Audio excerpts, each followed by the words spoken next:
他第一次见未来女婿就大为震惊。Motherfucking Flemings are in the house! Yes! 对方不仅语言粗俗，还当自己的面条系老伴。老头受不了了，说自己最多待半个小时。一旁的女儿让男友赶紧把衣服穿上，谁料他却表示这是自己特意准备的惊喜。小伙当着众人的面转过身子，没想到他竟把女友的全家福纹在了背上，甚至连家里的狗子都没落下。Gosh, it says Happy Holidays and everything. 莱尔德的行为虽然很是奇怪，但他却是个多才多艺的富豪，年纪轻轻的就开创了家游戏公司。简单的寒暄过后，他就带着大家参观自己的别墅，员工们都在自己的家里工作。听说老丈人喜欢保龄球，他便专门加装了一个运动房，还特意挂上父子俩的画像。而对于热爱艺术和摄影的丈母娘，莱尔德在家里的各个位置都摆满了一件件特别的艺术品。Oh, that looks like a real dead moose. Well, that's exactly what it is, Ned. A dead moose suspended in its own urine. It's meant to symbolize the way that our culture has imprisoned our minds. 虽然莱尔德花费了不少的精力，但是老德还是反对女儿的选择。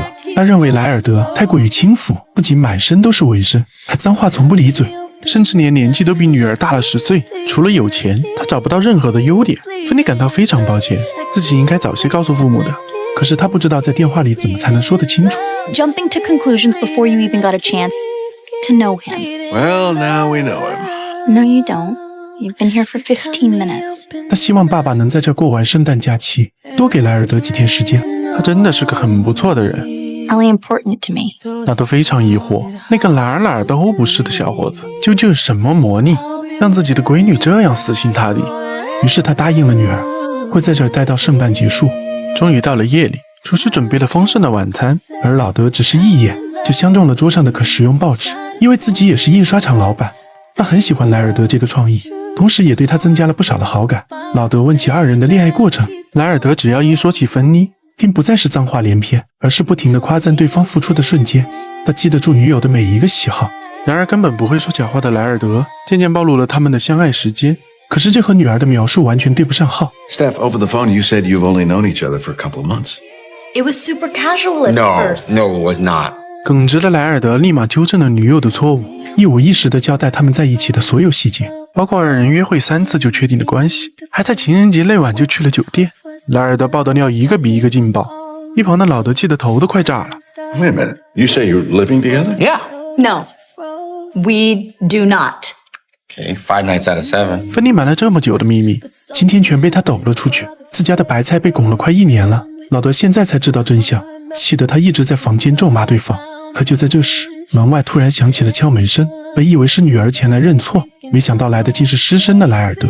他被女友训斥了一番，知错后的他赶紧来找二老，为自己白天口无遮拦而道歉。 When I get nervous, all kinds of crap comes flying out of my mouth. Well, you did. It was, I mean, you didn't, but it's okay. 得到了二老的原谅，莱尔德瞬间打开了话匣子，谈起了自己的童年。因为他爸爸抛弃了母子，而妈妈也从来没有管过自己，所以他不知道如何与长辈相处。但是从今以后，自己会将两人视作亲生父母对待。得知他悲惨的遭遇，二人心里也多了一份理解。毕竟通过自己能有这样的成就也实属难得。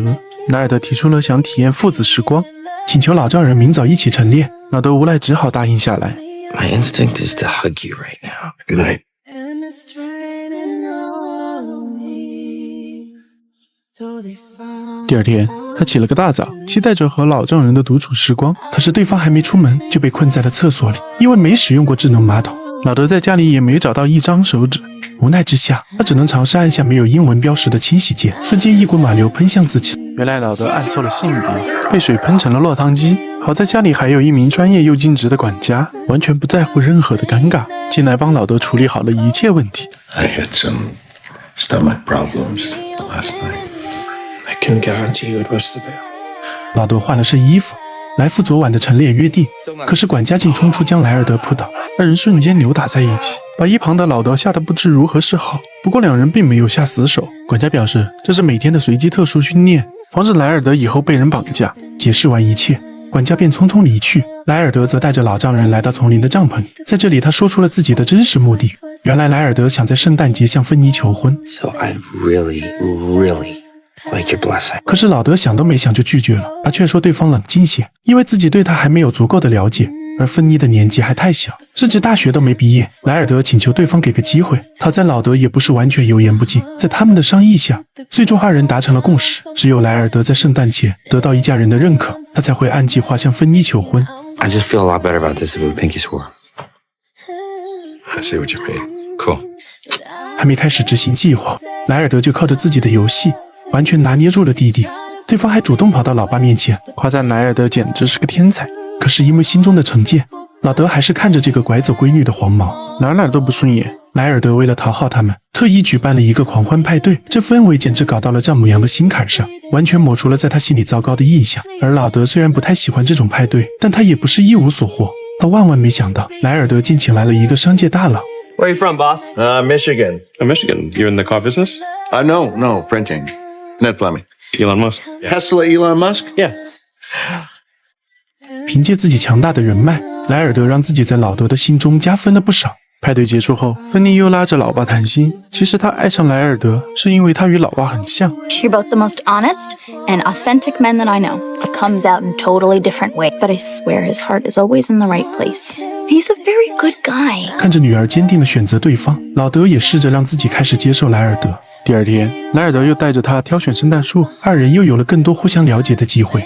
他问起老丈人最近有没有什么困扰，老德也没拿对方当外人。谈到了自己的印刷厂，近些年都在走下坡路，若不能顺利转型，必定会倒闭。Well, you know, every business has its ups and downs.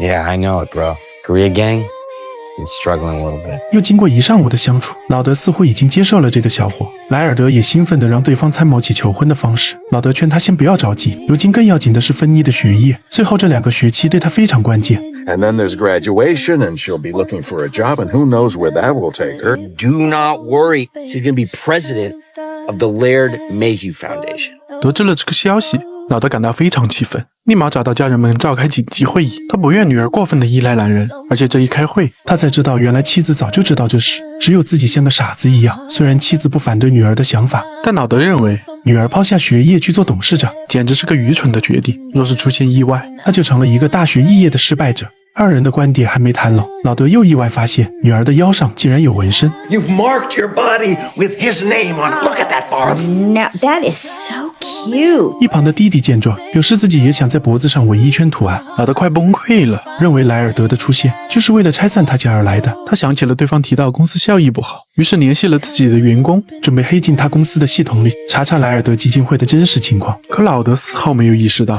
这是令他最为后悔的一次行动。老德偷偷摸进办公室，只是刚打开电脑，桌面壁纸就让他大吃一惊。在技术员工的在线指导下，他顺利安装好了木马。 Hacken, baby. Nail him.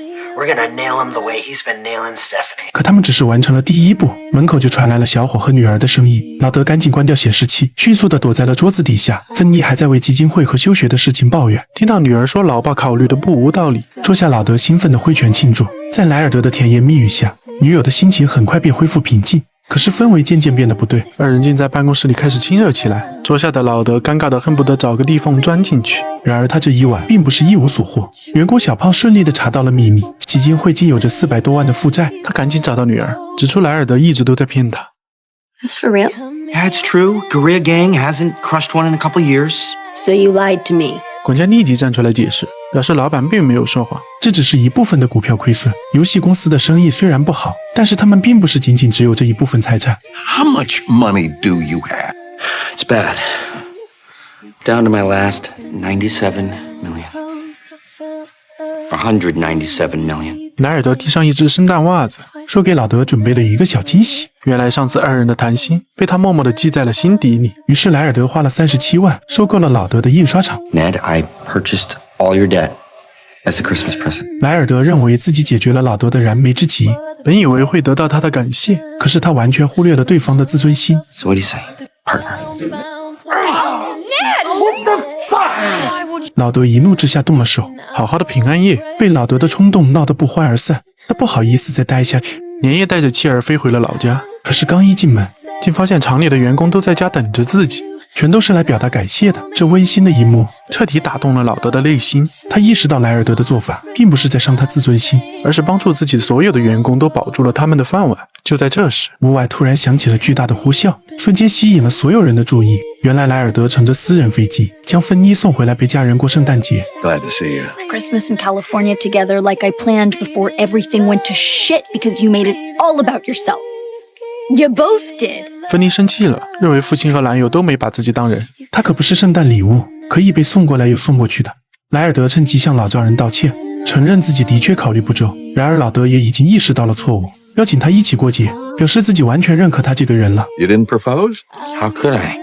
I never got your permission, and we pinky swore I wouldn't ask without it. 老德感到很是意外，没想到他竟然如此守信，表示自己愿意为2个孩子送上祝福，得到了老丈人的肯定。莱尔德当即就准备开始求婚，他拿出早已准备好的戒指，其余的仪式一切从简。可是芬妮却出乎意料地拒绝了求婚，这把父母2个都整不会了。芬妮终于清楚了自己的目标，她想着还是先完成学业。 And I'm gonna finish school. For me.